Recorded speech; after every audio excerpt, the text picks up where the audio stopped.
দিব সবাইকে দিব। ধরো,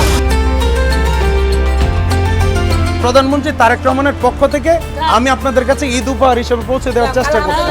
আপা আরেকটা ছিল তো, এই যে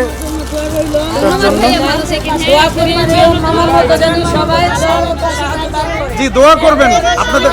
আর এই শোনেন, এটা জনাব তারেক রহমানের পক্ষ থেকে আমাদের বাংলাদেশের যিনি প্রধানমন্ত্রী আপনাদের ভোটে নির্বাচিত হয়েছেন, সেই প্রধানমন্ত্রী তারেক রহমানের পক্ষ থেকে আমি আপনাদের কাছে ঈদ উপহার হিসেবে পৌঁছে দেওয়ার চেষ্টা করছি। ওনার জন্য দোয়া রাখবেন যাতে উনি, এটাই বললাম, আগামী 5 বছর যাতে বাংলাদেশটাকে সুন্দরভাবে গড়ে তুলতে পারে। আপনারাও যাতে আপনাদের এইভাবে রাস্তায় না থাকতে হয়, আপনারাও যাতে আমাদের মতো ভালোভাবে থাকতে পারেন, সরকারও যাতে আপনাদের পাশে দাঁড়াতে পারে। আমাদের একটাই দাবি, জনাব তারেক রহমানের কাছে আমাদের গরিবের যে কাজকর্ম করে খায় তারা যদি পাশে দাঁড়ায়। অবশ্যই আপনাদের জন্য ফ্যামিলি কার্ডের ব্যবস্থা খুব শীঘ্রই ফ্যামিলি কার্ডের ব্যবস্থা করা হবে ইনশাআল্লাহ। মাইক্রোফোনটা পিছাই ভাই। রিয়ামণি, আচ্ছা আমাদের তো তোমাদের পছন্দ হয় নাকি?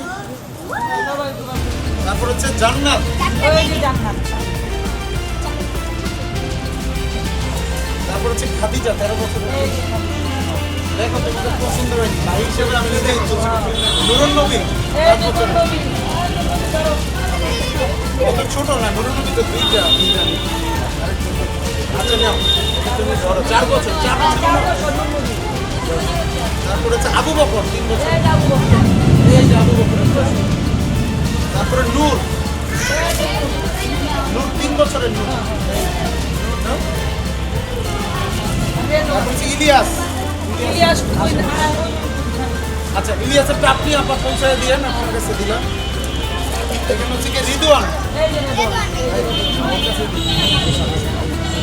আরে ইয়া ছিল না ওমর।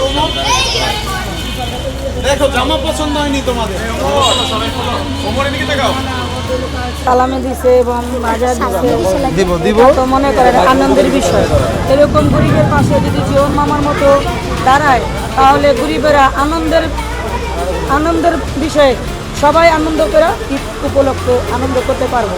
আমার যে ইনকাম যতটুকু আছে আল্লাহ সামর্থ্য দিয়েছে তার একটা অংশ কিন্তু আমি প্রতি বছর জমাই, এবং তা দিয়ে প্রতি বছরই চেষ্টা করি নিজের জায়গা থেকে এই ছিন্নমূল বা যারা আমাদের সহযোদ্ধা বাংলাদেশের জনগণ, যাদের এই জিনিসটা প্রাপ্য, যাদের অধিকার, এটা কিন্তু কোনো দান বা অনুদান নয়, এটা তাদের অধিকার। আপনারা জানেন মুসলিমদের যারাই আমরা যত টাকা ইনকাম করি তার একটা অংশ কিন্তু আল্লাহ প্রদত্তভাবে বলা আছে যে এই অংশটা এই তাদের যারা সমাজের একটু নিম্নবিত্ত অবস্থায় আছে তাদের অধিকার হিসেবে আছে। সেই জায়গা থেকে কিন্তু আমার হালাল যে ইনকাম সরাসরি বলবো তার একটা অংশ কিন্তু তাদের পাশে দাঁড়ানোর জন্য ব্যয় করেছি। আর যে চাঁদাবাজির প্রসঙ্গ বলছেন, দেখেন চাঁদাবাজদের আসলে নির্দিষ্ট কোনো দল হয় না।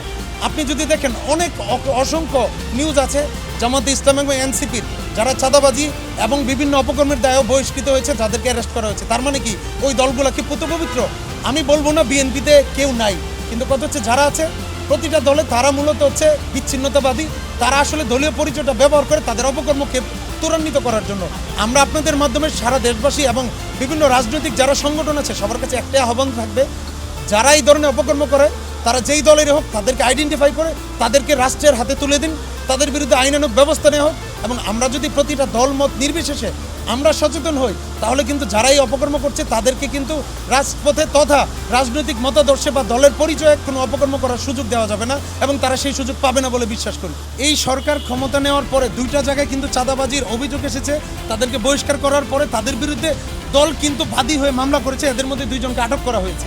তাহলে একটা জিনিসই বলবো, বিএনপি চাঁদাবাজকে প্রশ্রয় দেয় না, যারা চাঁদাবাজি করে তাদেরকে বিএনপিতে কোনো ঠাঁই দিবে না, সেটার কিন্তু মেসেজ অলরেডি সরকার রাষ্ট্র কাঠামোর মধ্যেই কিন্তু 2টা অলরেডি দিয়ে দিয়েছে। শুধু আপনাদের কাছে আহ্বান থাকবে, যারাই হোক সেটা যদি আমাদের দলেরও কেউ হয়, আপনারা যদি একটু সোচ্চার থাকেন, সামাজিক মাধ্যম এবং ইলেকট্রনিক প্রিন্ট মিডিয়াগুলো যদি তাদের জায়গায় সচেতন থাকে, বাংলাদেশে যেই দলের যেই হোক চাঁদাবাজি বা কোনো অপকর্ম করে এই দেশে ভালোভাবে টিকে থাকতে পারবে না। উত্তর সিটি কর্পোরেশনে প্রশাসক হিসেবে যাকে নিয়োগ দেওয়া হয়েছিল মোহাম্মদ এজাজ, সম্ভবত যদি ভুল না করি, উনি নিষিদ্ধ সংগঠন হিজবুত তাহরিরের সদস্য এবং বাংলাদেশের একজন প্রখ্যাত সাংবাদিক কিন্তু তথ্য প্রমাণ সহকারে সেটা প্রকাশ করেছিল। আপনাদের মাধ্যমে এই প্রশ্নটা আমার, এটা নিয়ে এই যারা এখন হায় উতাস করছে বা প্রপাগান্ডা চালাচ্ছে, তারা কি তখন কেউ এটার বিরুদ্ধে প্রতিবাদ করেছিল? যে একজন নিষিদ্ধ সংগঠনের পদধারী নেতা কিভাবে আসলে সেই জায়গায় আসলো, কিসের যোগ্যতার ভিত্তিতে? আসলে দেখেন এই সরকারটা জনগণের সরকার, জনগণের ভোটে নির্বাচিত বিএনপির সরকার। স্বাভাবিকভাবেই বিএনপি তাদের রাষ্ট্র যেই কার্যক্রম সেটা পরিচালনার জন্য ট্রাস্টেড এবং ইফিশিয়েন্ট লোকজনকে কিন্তু নিয়োগ দান করবে। সেটা অবশ্যই বিএনপির সাথে কানেক্টেড হতে পারে। আপনারা এটা দেখবেন যাদেরকে আসলে সেইখানে ওই চেয়ারগুলোতে বসানো হয়েছে তারা অযোগ্য কিনা এবং তাদের কোনো অপকর্ম আছে কিনা, তারা দায়িত্ব পালনের ক্ষেত্রে কোনো স্বজনপ্রীতি করে কিনা, কোনো তাদের এফিসিয়েন্সির কোনো ঘাটতি থাকে কিনা, সেটা নিয়ে আপনারা প্রশ্ন করুন।